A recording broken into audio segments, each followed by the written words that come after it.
ابو سعید خدری رضی اللہ تعالیٰ عنہ نے بیان کیا کہ نبی کریم صلی اللہ علیہ وسلم نے فرمایا، اور دوسری سند، اور ہم سے آدم بن ابی ایاس نے بیان کیا، کہا ہم سے سلیمان بن مغیرہ نے، کہا ہم سے حمید بن ہلال نے، کہا ہم سے ابو صالح سمان نے، کہا میں نے ابو سعید خدری رضی اللہ تعالیٰ عنہ کو جمعہ کے دن نماز پڑھتے ہوئے دیکھا۔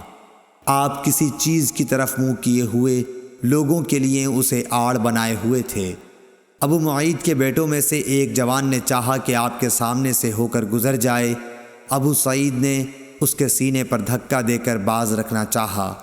جوان نے چاروں طرف نظر دوڑائی، لیکن کوئی راستہ سوائے سامنے سے گزرنے کے نہ ملا، اس لیے وہ پھر اسی طرف سے نکلنے کے لیے لوٹا۔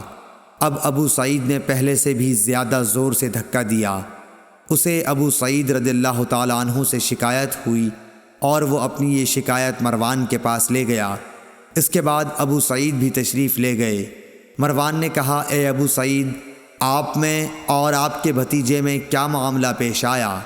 آپ نے فرمایا کہ میں نے نبی کریم صلی اللہ علیہ وسلم سے سنا ہے، آپ نے فرمایا تھا کہ جب کوئی شخص نماز کسی چیز کی طرف منہ کر کے پڑھے اور اس چیز کو آڑ بنا رہا ہو، پھر بھی اگر کوئی سامنے سے گزرے تو اسے روک دینا چاہیے۔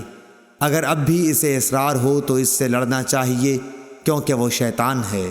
صحیح بخاری حدیث نمبر 509۔